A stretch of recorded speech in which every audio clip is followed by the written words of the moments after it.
help, Mike. 1, 2, 3, 4, 5, 6, 7, 8, 9, 10. Okay. I'll cut that off.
There are pros and cons to buying a new car today.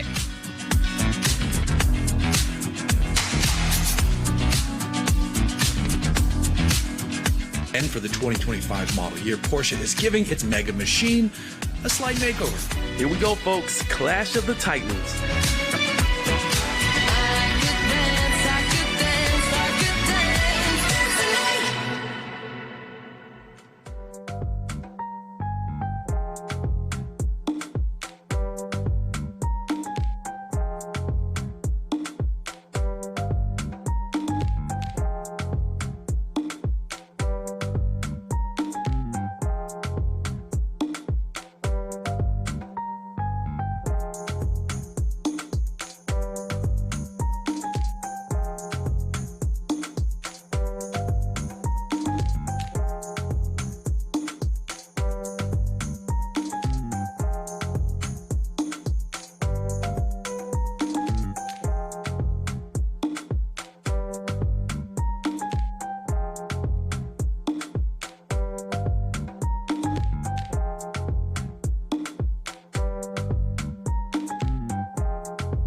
Please welcome 2026 Detroit Auto Show Chairman, Todd Zott.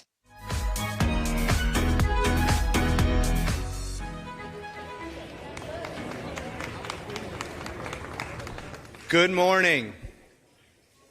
Welcome to the Mobility Global Forum at the Detroit Auto Show. This forum exists because mobility today is far more about far more than vehicles. It's about infrastructure, technology, policy, talent, and how all those pieces come together to shape economies and communities, not just here in Michigan, but around the world. Michigan sits at the center of that conversation. We are where mobility was born, and just as importantly, where it continues to evolve. That leadership doesn't happen by accident. It requires collaboration between industry, innovators, and public leadership that understands both the opportunity and the responsibility that comes with it. Our next speaker has been a strong and consistent voice for Michigan's role on the global stage, supporting advanced manufacturing, workforce development, and the future of mobility in all its forms. Please join me in giving a warm welcome to the Governor of the state of Michigan, Gretchen Whitmer.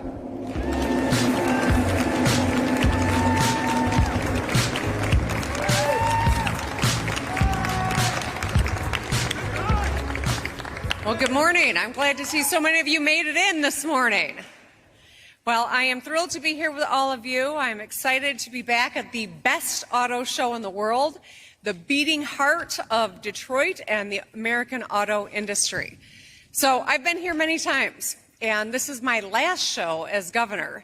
I will return as a visitor, but you won't have me to kick around next year.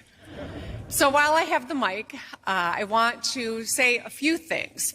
And, when I spoke here a year ago, less than a week before the presidential inauguration last year, and since then, both the American and global economy have been rocked by change. Costs are up. Uncertainty is everywhere. America stands more alone than she has in decades. And perhaps no industry has seen more change and been more impacted than our auto industry. Now, there have been a lot of challenges. The ebb and flow of the shift to electric, supply chain constraints, tech integration and autonomous vehicles, workforce issues, and not to mention tariffs, which have taken a terrible toll. Manufacturing in America has contracted for 9 straight months, leading to job losses and production cuts. Every industry that relies on a skilled, hands-on workforce is facing shortages. This will only get worse without a serious shift in national policy. We need a change. Now, tariffs have their place, but they will not magically restore American manufacturing.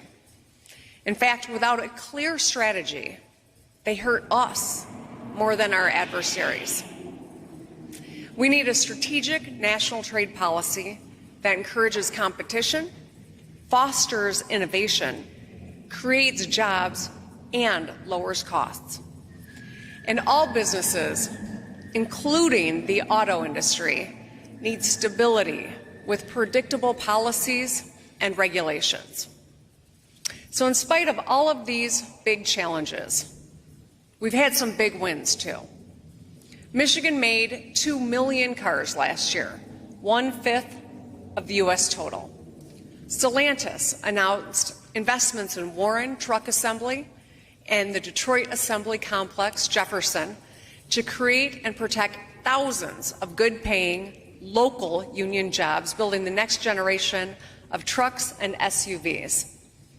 The Auburn Hills Tech Center is buzzing with life again. GM is increasing production of their gas-powered full-size SUVs and light-duty trucks at the Orion Assembly. Ford continues to move forward with their Blue Oval plant in Marshall, and this year they'll also launch 12 Ford Future Builders Labs in Detroit and Battle Creek schools, connecting thousands of local students with exciting careers in engineering, tech, and the trades. We've won several new projects up and down the supply chain too, including Geotab in Madison Heights, Laser Glow in Sterling Heights, and Magna International in Highland Park. Now this past year I signed another bipartisan budget and a long-term solution to fix the damn state and local roads. I don't know, I love that sound. It's a little hard to compete with, but I'm loving it. Last year at the auto show, I pledged that we were going to bring Republicans and Democrats together on the roads, and we got it done.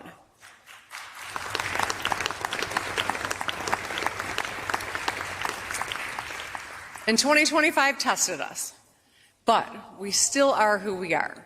We are #1 for auto manufacturing, R&D, and workforce. We are #1 for battery and EV investment. We are #4 for regional workforce development. We are top 10 for clean energy jobs and top 10 for doing business for the 3rd year in a row.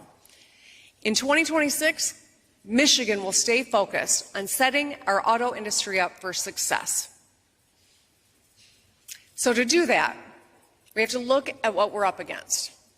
And we have to be very clear-eyed about this. In a word, we're up against China.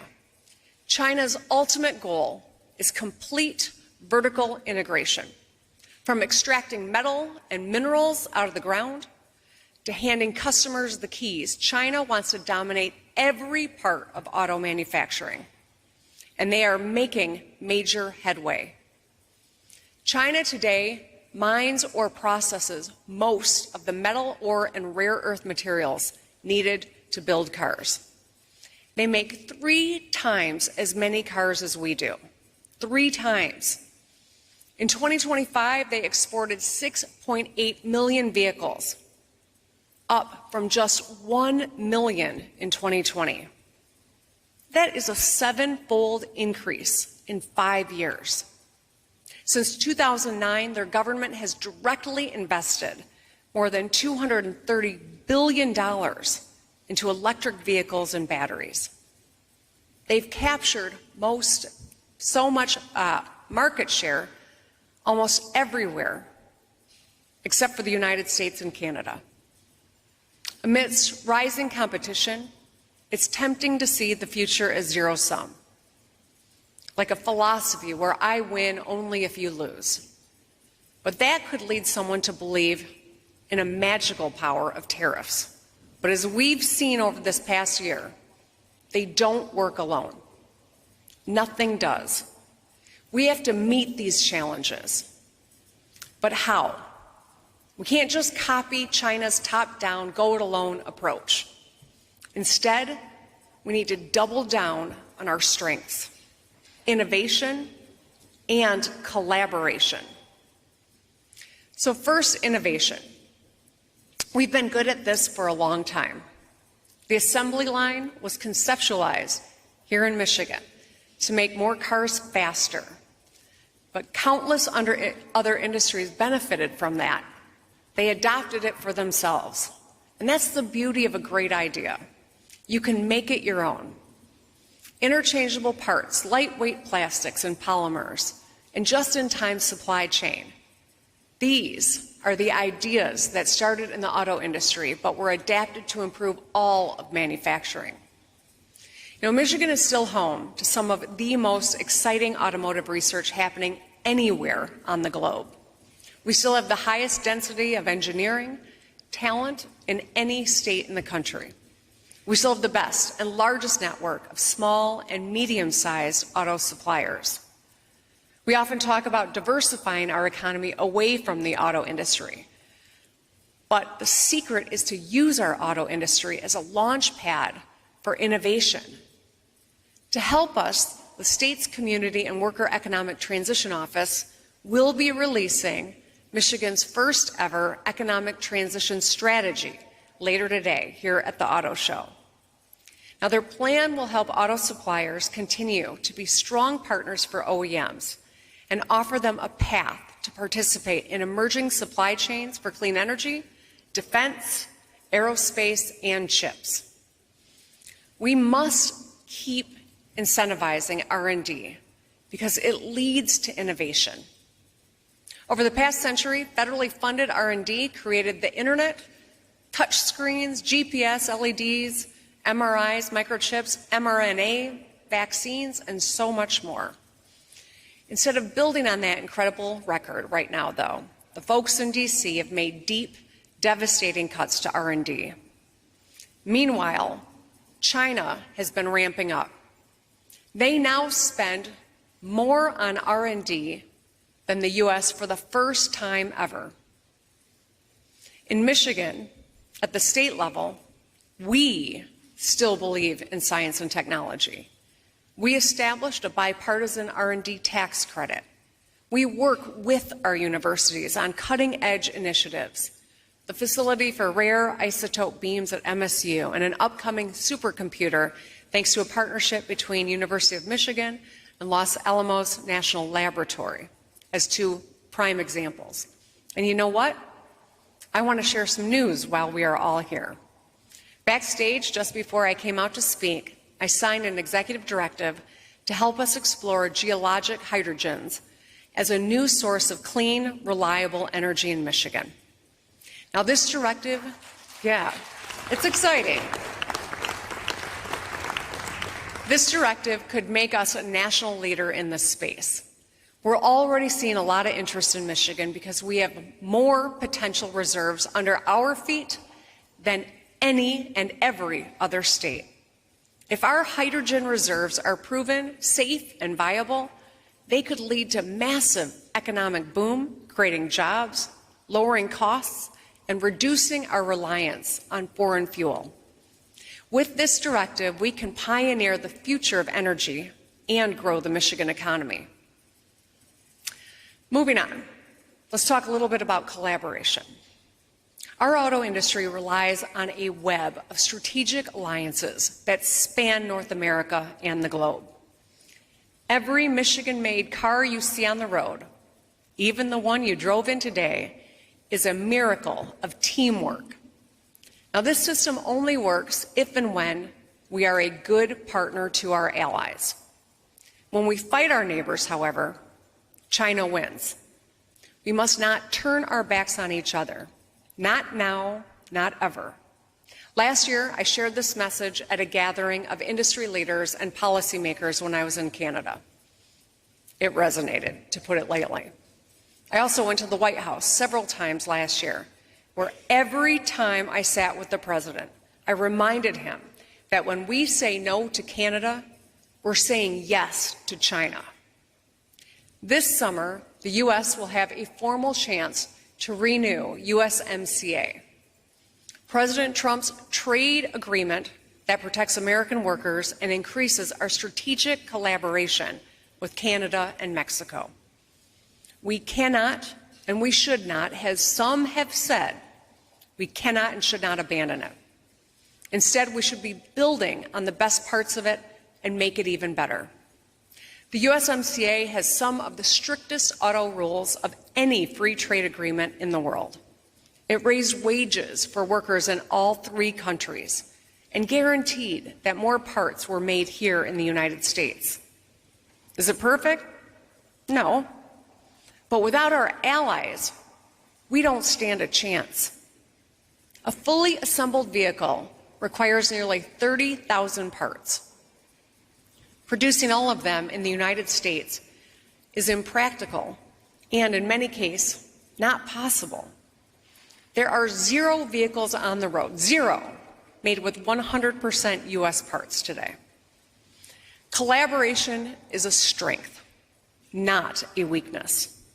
We must not let the current strategy continue. We've got to work together to keep assembly in Michigan as much as possible to protect good-paying union jobs. Let's live,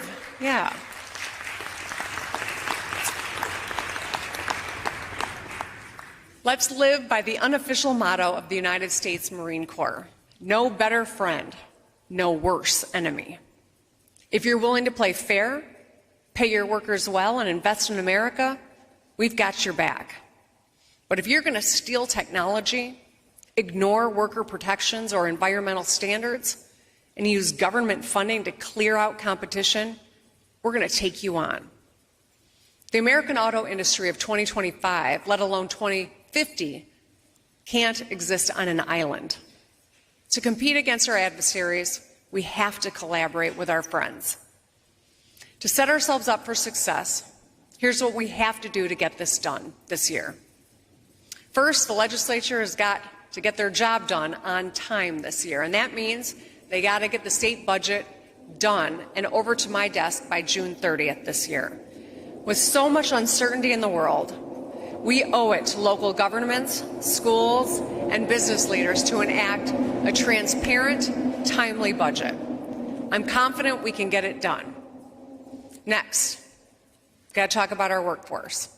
We need more skilled workers to fill good-paying, in-demand auto jobs, from mechanics to technicians to programmers to engineers. We already have several programs to help people get skills, and they're working. Going Pro, which helps employers train and retain their employees. The Community College Guarantee, which gives every high school graduate the chance to earn a tuition-free associate's degree. The bipartisan program I want to draw our attention to now, however, is the Michigan Reconnect.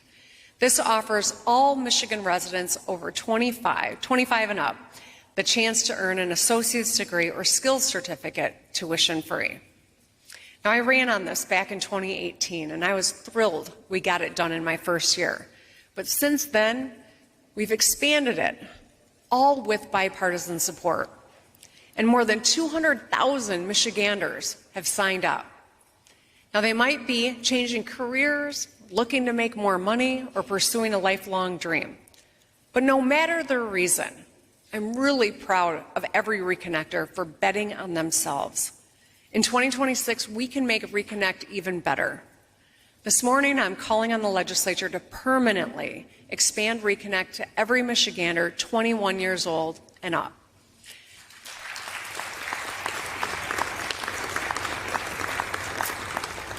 Senator Sarah Anthony already has the bill to get this done. If and when passed, you can bet I'm going to sign it. And together we can give every young person the same chance to learn something new and make more money. And at the same time, we'll be building a stronger talent pipeline for the auto industry, for all industries, really. And finally, let's talk about two forces I mentioned earlier: innovation and collaboration. As governor, I'm going to stay focused on the fundamentals: affordable housing, great schools, safe roads, strong communities, and good-paying jobs. When we deliver on these kitchen table issues, we make greater innovation and collaboration possible. And that's why we've streamlined permitting and cut red tape so entrepreneurs can push boundaries and build things faster.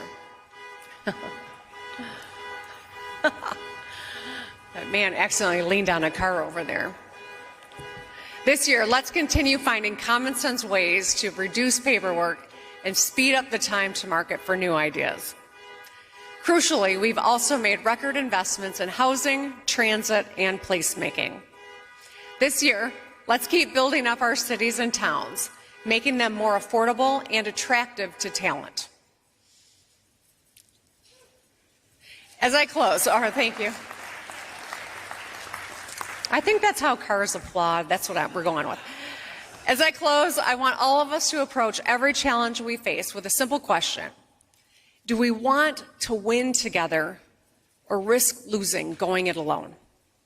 We cannot shy away from the hard work it takes to compromise and get stuff done. It will always be easier to retreat and sit in a silo. But staying and figuring out how to win together is the smarter, harder choice. I encourage all of us to make that choice every single day. This year, as we celebrate America's 250th anniversary, let's remember that in our nation's defining moments, Americans chose to come together to do hard things. We're stronger today not because of our ability to change, but because of our willingness to embrace change and work for a better future. That is the story of Detroit, of Michigan, and of the United States. That's who we are. Thank you all so much for being here. Let's have a productive 2026 together. Thank you.